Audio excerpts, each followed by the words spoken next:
This is my 15-year-long healing journey from chronic stress, anxiety, pain, and gut issues. I've tried almost everything under the sun, from conventional doctors to alternative medication, and I really wanted to share what I've learned and what has helped heal me, in hopes that some of you struggling with the same things don't have to go through 15 years of trial and error like I did. I didn't realize it at the time, but all these issues I shared that are chronic stress, pain, body related are all interrelated. And this is the number one thing that I wish I knew. It would have avoided so many headaches, because when I first started having my issues 15 years ago, I thought these were all individual issues that needed to be treated differently. So when I was 14, I first started having lower back pain. I was really active, snowboarding, dancing, playing badminton, but I went to the physiotherapist with back pain and I was prescribed with some lower back exercises. So I was like, okay, whatever, not so bad. And then fast forward 2 years later, when I was 16 in high school, I started having gut issues. I was waking up in the middle of the night at 3 a.m., throwing up. I couldn't keep my food down, and I was diagnosed with GERD, which is basically chronic acid reflux. And GERD is something usually old men have. And I was like, why am I at 16 diagnosed with lower back pain and chronic gut issues? And both of these things are usually diagnosed for like older people. But I listened to the doctors, I took some prescription medication called PPIs for my gut issues, and I still did physiotherapy exercises. But then things got worse and my wrists started really hurting. My wrists were so tight and so painful that I couldn't even write one of my exams. I think it was grade 11. I needed a scribe. This was before voice to text, by the way, I'm old. I needed a physical scribe to write my English essay because my wrists were both in casts, not casts, they were both in these like protective mummy wrap things because they hurt so much at the time. Basically, I lived in a lot of pain in my late teens, early 20s. I had back pain, gut issues, mobility issues. I was really careful with what I did, and I was doing a lot of physiotherapy exercises, strengthening my body, because my physio said, oh, it's because of like muscle weaknesses or imbalances that like you have all these pains. So here's some exercises. And I did the exercises diligently. I would do exercises every day, and I changed my diet to be paleo. And those of you who knew me, I was paleo CEO. Back when I was 19 to like 21, I ate extremely healthy and I was exercising very diligently. But why was I still suffering from all these issues? I went back to doctors, but they said everything was normal. I just had to accept that I had these chronic issues at 20. And I frankly dreaded aging, because if I was 20 and experiencing all this pain, restricted diet, back pain, wrist pain, how am I supposed to enjoy the rest of my life? Much less age, because when you age, things get worse, so I thought. Throughout my 20s, I had flare-ups, good times.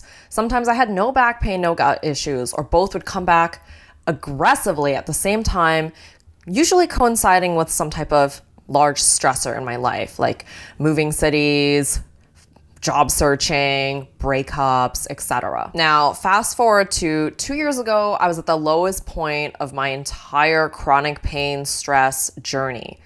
I was in so much pain that I couldn't even stand in an art gallery. My boyfriend and I went to an art gallery in New York, and I was really excited to look at all the exhibits. But if you see in this picture, I look really happy, but I'm sitting down. My legs hurt so much. So my back pain turned into shooting pain down my legs, and I saw a bunch of doctors and they're like, we can't find out what's wrong with you. And I just kind of accepted that I was 27, 28. I had shooting pain so intense down the back of my legs that I couldn't stand in an art gallery. Like, I could only stand for 10 minutes at a time. And so my boyfriend went around to all the pictures in the art gallery, took photos of the captions, and showed them to me when I was sitting down. And I literally cried. And that night when I went home, I cried so much because I was 27, 28, and I couldn't even stand up for 10 minutes without shooting pain down my legs. Plus, I was on a low FODMAP diet for 4 months. And if you don't know what this is an extremely restrictive elimination diet where you can't eat sugar, glucose, lactose, any fermented foods. You can't Basically, you can't eat carbs, no sugar, no alcohol, no dairy, and specific types of vegetables are no-go. So it's an extremely limiting diet, and I was on this diet for 4 months. So imagine me, I can't walk anywhere because my back hurts. I'm really limited in what I could eat, and this was 2 years ago. I was basically crying every other day because if I wanted to go on a walk with my friends, I couldn't. My back hurt too much. If my friends are at spin classes, I can't do that. My friends are rock climbing, I can't do that. And like people my age were just going out and about and doing all these things, or like eating at restaurants. I couldn't do any of that. And it was so painful. And it was a very low point of my life. But all hope is not lost. Fast forward to now, I can eat whatever I want. I can dance, I can hike, I can run. I'm feeling so much better. And I want to share what I learned with you so you don't have to go through, like I said, 15 years of trial and error. And this is not medical advice. This is just what I tried. And honestly, the other people I know with chronic pain, it's a lot of personalized trial and error. So what works for me may or may not work for you. So I want to list out a couple of conventional things I tried that did not work for me. For my gut issues, I did an endoscopy where they stick a camera down my throat to look if there's anything wrong. They're like, there's nothing wrong with you. And I'm like, great. Why am I still in pain? And I also was on PPIs, which are prescribed to reduce your stomach acid that actually created an imbalance later, which caused something else that I had to deal with. And then for my body issues, like my wrist pain, back pain, I also had neck pain, shoulder pain at one point, just body pain. I tried physiotherapy, traditional physiotherapy where they give you strengthening exercises. I tried massage, so registered massage therapy. I tried acupuncture. I tried chiropractics. They kind of helped, but they didn't fix the root cause. And for my gut issues, I also tried juice cleanses. I highly do not recommend that. And of course, from a mental health standpoint, I was not doing very well. And I also did therapy, which helped. But again, none of this really resolved anything from a root cause standpoint.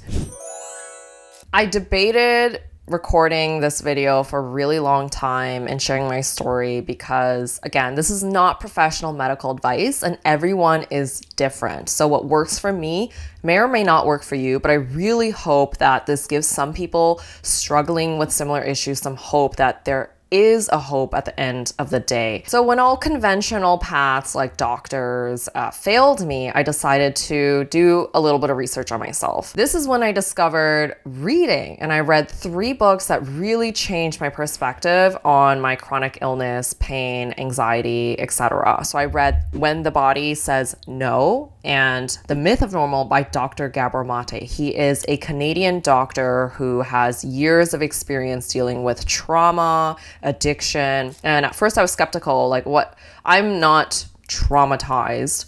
I was very privileged growing up, didn't experience any classic traumas. So like, oh, this is not going to apply for me. Same thing with The Body Keeps a Score. I was like, I'm not traumatized. Why would I read this? But little did I know there are 2 types of trauma. There's big T trauma when you think about wars, when you think about famine. And there's small t trauma, which is in our today's society, that's chronic stress. That's the pressure that society puts on us. That's the pressure we put on ourselves. That's feeling lonely. That's being ostracized. That's being bullied. These are all small t traumas. You don't have to live through a war to experience trauma, and trauma is stored in your body. So now I want to explain 2 key concepts that really helped me in my healing journey. Number 1 is polyvagal theory. Polyvagal theory explains how our nervous system affects our emotions and our behavior. It says that we have 3 different states. So up here, the most regulated one is safe and social. This is when you're happy, surrounded by friends, you feel good, you feel supported. 1 level below is fight or flight. This is a classic. You see a tiger, your body kicks in, your heart rate increases, your muscles tense up, you start sweating, you're ready to run or fight this tiger that you see. But in our modern day world, we don't have these tigers. We have other types of stressors or little t traumas that we face on a day-to-day, weekly, or ongoing basis. Last one is freeze and shut down. So these states are controlled by different parts of a nerve called the vagus nerve. And this theory says that feeling safe and social is really important for our physical health, emotional balance, and general well-being. The second concept that I wanted to share is biopsychosocial. So in the book Myth of Normal by Dr. Gabor Mate, he discusses the biopsychosocial approach to understanding health and illness. So this model considers the complex interplay between biological, psychological, and social factors in shaping an individual's well-being. So Dr. Gabor Mate argues that Western medicine often fails to treat the holistic person and problem by ignoring how trauma, stress, and modern day pressures impact our bodies and our minds, leading to chronic illnesses and poor health. And he believes that chronic illness isn't some mysterious aberration, but a consequence of how we live in our toxic culture. So to summarize, Dr. Gabor Mate believes through the biopsychosocial influences, our illnesses are not some random thing that appear in our body. It's impacted by our external environment, trauma, stress, etc. So how does an understanding of little t trauma, the biopsychosocial approach to wellness, and polyvagal theory result in my healing journey? This is where things get interesting. Looking back on my early life, all my flare-ups and very painful body experiences correlated with a chronic stress that I was experiencing. For example, when I was 14, around high school age, I had a lot of pressure to succeed from my peers, my parents, and society. I was feeling so much pressure to get good grades, get into a top tier university. I wasn't eating properly. I wasn't sleeping properly. I was like 16, staying up till 3 a.m. studying for some English exam about Shakespeare, which I think is super BS for 16-year-olds to do. And then fast forward when I was in my early 20s, when I had really bad gut issues, I had the same stress of external pressure, societal pressure, pressuring me to find a really good job and be successful. So I had the pressure of getting really good grades again in university, getting into a good company, interviewing, and all for this external validation of being successful. And when my back pain and gut issues flared up again 2 years ago, I went through a breakup. I was in a 5-year relationship. So that was really shocking to my body and my nervous system. So the gut issues, the wrist pain, the back pain, they're not isolated incidents randomly appearing just because I had bad posture or because I was eating an unhealthy diet. It was because of the chronic stress underlying those situations. If you had asked me in various points of my life if I was stressed, I would have probably said no. Like, things are going well, like I'm feeling fine. And that was also because I was not A, able to recognize my emotions, and B, I was not in touch with my body. But reflecting back on my earlier years,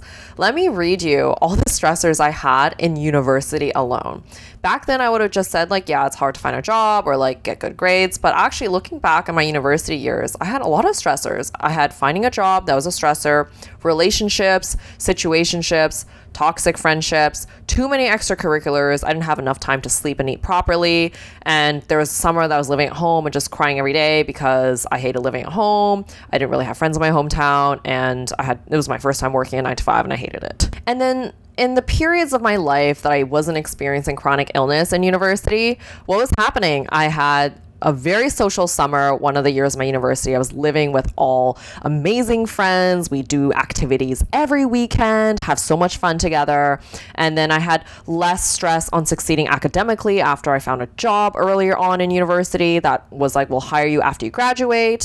And then I was living alone in Toronto. I had so much freedom. It was amazing. So when I think back to when I had chronic flare-ups and when I was feeling good, these were periods of time in my life when I was feeling fight or flight versus safe and social. So long story short, I spent the last 15 years of my life living in fight or flight, and I have to retrain my brain and relearn what it's like, what it feels like to live in a safe and social feeling. Everything really changed for me 2 years ago when I learned about polyvagal theory, funnily enough, through TikTok. And I was like, oh my God, is this what I'm going through? And I started looking for a wellness practitioner in my area who was well versed in polyvagal theory, because I just knew that after 15 years of having all these problems, that this was core. This was the key to unlock it. I was lucky enough to find a physiotherapist in my area who was trained in polyvagal theory. And after working with her and learning how to connect with my body more, I now feel so much better. I now look for health practitioners who have a holistic approach, who understand polyvagal theory, who understand the biopsychosocial model of well-being. I do think it's really frustrating that we, especially as women, we get dismissed at doctors' offices. I can't tell you how many times I go to the doctor and they'd be like, you're fine, or like, are you sure it hurts? So frustrating. But I can't tell you how important it is that we advocate for our own health. But honestly, it should be the health system that is helping us, not us going out there researching, advocating for ourselves. So it is a little bit backwards, but the research on polyvagal theory and Gabor Mate's work, it is more new. It is up and coming. Not all doctors and healthcare practitioners are aware of this. So you do have to advocate for yourself. So what are some key changes in my life that I've made to feel more safe and social and get out of my fight or flight state that was really making my chronic stress a lot worse? I've been really learning how to rest and relax, which kind of sounds a little bit crazy because that's not really a value that we're taught. It's not really a skill that we learn, but actually resting is a skill.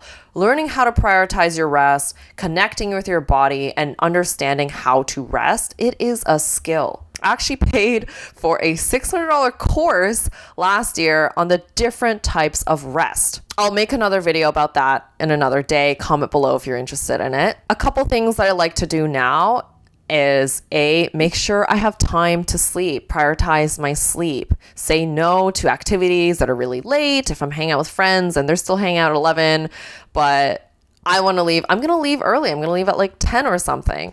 And also prioritizing my diet. Some days I'll just eat to survive and get through my workday or because I'm busy. But now I'm like, okay, am I eating vegetables? Am I eating fiber? Am I sitting down, really focusing, savoring my food, digesting instead of just rushing, getting it through my system and going? I've also been focusing on a mindset change. Before, I had a really combative relationship with the gym. I felt like in my earlier years, I was forced to go to the gym because physiotherapists told me I had to go to the gym because I had back pain, wrist pain, neck pain, all the pain. So for the longest time, I'd go to the gym with this mindset of like, I have to fix myself. I'm going to the gym to fix myself because there's something wrong with me. But now I know there's nothing wrong with me. My nervous system is just trying to protect me and being in fight or flight. And I go to the gym to spend 45 minutes with my body, to sweat, to move my body. I don't have this pressure to fix myself anymore. And that was your mindset, and how you approach your life is also really key in feeling safe and social versus feeling fight or flight. Another key change I made is mindfulness, meditation, yoga, whatever you want to call it. It is basically being still and being calm and feeling safe and relaxed in your body. Personally, I hate breath work. I hate meditation. I just don't like sitting there and being told to like breathe a certain way, not try and think about anything. What I found worked for me is what I call meta naps. So I put on like over the ear headphones. I put on a timer of 1 hour and I'll either meditate and or nap. It takes the pressure off of meditating. I don't feel like, I have to sit there for 10 minutes and like try and do something.